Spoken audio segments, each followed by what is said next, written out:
یہی فتنہ پھر 19ویں صدی میں سامنے آیا ہے. اب یہ ایک ہندو کے ذریعے سے آیا.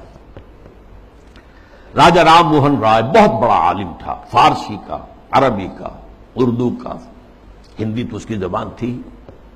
آئینہ تثلیث کے نام سے اس نے کتاب لکھی جس میں توحید کا اس بات کی مسلمانوں کی طرف سے دفاع کی.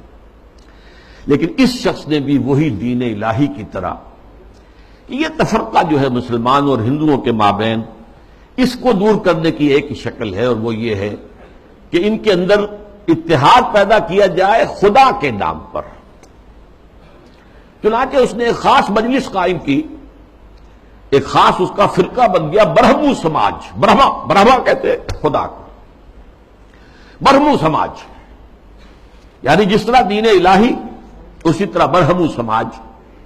وہ یہ ہے کہ ایک برہما کو مان لو، بس خدا کو مان لو، جو تم اللہ کہہ لو، ہم اسے پرمیشور کہہ لیں، برہما کہہ لیں، جو چاہیں کہہ لیں، لیکن یہ ہے کہ باقی چیزیں جو ہیں ان کو ذرا پسے پش ڈال دو، ان کی اہمیت کم کر دو. تو برہمو سماج جو ہے اس نے پیدا کیا. اس کا انتقال 1833 میں ہوا تھا. اس کو پھر 20ویں صدی میں تازہ کیا ہے گاندھی نے متحدہ قومیت کے لیے. اس کی بھی ایک سیاسی بصیرت تھی. انگریز کی غلامی سے نجات پانے کی کوئی صورت نہیں ہے جب تک کہ مسلمان اور ہندو متفق نہ ہو، متحد نہ ہو. اور ان کے اتحاد میں جو چیز حائل ہے وہ شریعت ہے، قانون ہے، تہذیب ہے مسلمانوں کی. تو جب تک ان کو گڈمٹ کر کے ایک ہاون دستے میں ڈال کر کوٹ کر پیس کر ایک نہ بنا دیا جائے تب تک یہ متحد نہیں ہو سکتے، اور جب تک یہ متحد نہیں ہوں گے آزادی نہیں ہو سکتی. اسی کی وجہ ہے کہ اس کی پرارتھنا جو ہوتی تھی صبح صبح، اس میں گیتا بھی پڑھی جاتی تھی، قرآن کی تلاوت بھی ہوتی تھی، گرو گرنتھ کو بھی پڑھ کے سنایا جاتا تھا تاکہ معلوم ہو یہ سب ایک ہے بھائی، اس میں کیا فرق واقع ہوتا. یہ فتنہ اس شد و مت سے اٹھا تھا. متحدہ قومیت، علماء کی کتنی بڑی تعداد تھی جو کہ مولانا حسین احمد مدنی رحمۃ اللہ علیہ کی سرکردگی میں اس متحدہ قومیت کی قائل ہو گئی. اور مان لیا انہوں نے کہ آج کل تو دنیا میں قومیں جو ہے وطن کی بنیاد پر بنتی، وطنیت. مولانا ابوالکلام آزاد بھی اس فتنے کا شکار ہوئے. اس فتنے کا توڑ کیا ہے جس شخص کو خصوصی نسبت تھی مجدد الفسانی سے رحمۃ اللہ علیہ، یعنی علامہ اقبال، کہ مسلمانوں کی قومیت کی بنیاد وطن نہیں ہے، مذہب ہے. اور مذہب جو ہے وہ نام ہے محمد صلی اللہ علیہ وسلم کے اطاعت اور کے اتباع کا. وطنیت کے بارے میں جو کچھ انہوں نے کہا، اس دور میں میں اور ہے، جام اور ہے، جم اور، ساقی نے بنا کی روش لطف و ستم اور، تہذیب کے آزر نے ترشوائے صنم اور، مسلم نے بھی تعمیر کیا اپنا حرم اور، ان تازہ خداؤں میں بڑا سب سے وطن ہے، جو پیرہن اس کا ہے وہ مذہب کا کفن ہے. یہ وہی بات جو مجدد الفسانی نے کہی تھی، اسی بات کو علامہ اقبال نے کہا ہے، اور ان کی بڑی گہری باہمی نسبت ہے.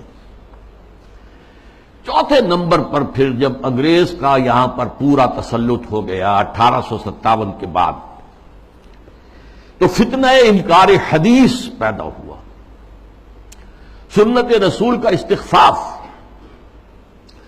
یہ چونکہ مغرب سے درآمد شدہ فلسفہ اور نظریات اور مغرب سے درآمد شدہ سائنس کے زیر اثر تھا، لہذا یہ فتنہ پورے عالم اسلام میں ہوا. اس میں جو آغاز ہوا سر سید احمد خان سر خیل، اس کے بعد یہ کہ یہاں بھی علماء، اور علماء بھی جو اہل حدیث تھے، وہ اس کا شکار ہوئے. مولانا عبداللہ چکڑالوی، چکڑالہ یہ چکوال کے قریب ہے، وہاں کے بہت بڑے عالم اہل حدیث، وہ اسی فتنہ انکار حدیث میں مبتلا ہوئے، پھیلایا انہوں نے بڑے پیمانے پر. اسی طرح مولانا اسلم جہراج پوری یو پی کے، انہوں نے اس فتنے کو بڑھایا، وہ بھی اہل حدیث سے مسلک ہے. اسی طریقے سے مولانا تمنا عبادی، نیاز فتح پوری، بہت عمدہ منمون نگار، انشا پرداس. غلام جیلانی برق، اگرچہ اس کی آخر میں ہدایت ہو گئی، لیکن سب سے بڑھ کر یہ فتنہ جس شخص سے پھیلا ہے وہ غلام احمد پرویز. اس کا لکھنے کا اسلوب بھی بڑا اچھا تھا، دلکش تھا، تقریر کا اسلوب بھی بہت اچھا تھا اور دلکش تھا۔ اور یہ جان لیجئے فتنہ وہی شخص برپا کر سکتا ہے جس میں صلاحیت ہوتی ہے۔ عام آدمی کیا فتنہ برپا کرے گا، اور کرے گا تو پھیلائے گا کیسے؟ تحریر و تقریر سے فتنہ جو ہے وہ پھیلتا ہے، پروان چڑھتا ہے، اور ان دونوں چیزوں پر اس شخص کو بڑی دسترس حاصل ہے۔ دیکھیے یہ دو غلام احمد پنجاب نے پیدا کیا۔ غلام احمد قادیانی، اس نے ختم نبوت کی مہر توڑ دی، اجرائے وحی، اجرائے نبوت کا دعویٰ کر دیا۔ اور غلام احمد پرویز، اس نے اور دوسری اعتبار سے نبوت و رسالت کو زخم لگائے کہ نبی کی رسالت جو ہے وہ ٹھیک ہے، ہم مانتے ہیں، لیکن نبی کی اطاعت اور اس کا اتباع یہ صرف ان کی زندگی تک تھا۔ یہ فتنہ جو ہے پرویزیت، یہ آج بھی جاری ہے۔ اس کے کچھ کیسٹس ہیں جو آج بھی پھیل رہے ہیں، نہ صرف پاکستان کے مختلف حصوں اور علاقوں میں بلکہ اور باقی باہر کے ممالک کے اندر بھی چھوٹے چھوٹے جو ہیں ان کی جو بزم بنتی ہے، بزم طلوع اسلام جیسے یہاں پر ہوتی تھی، طلوع اسلام اس کا رسالہ تھا، تو ایسی بزمیں بنتی ہے اور اس کے اندر لوگ جمع ہو کر اور یہ اس کے کیسٹ سنتے ہیں، اس کی تقریریں سنتے ہیں۔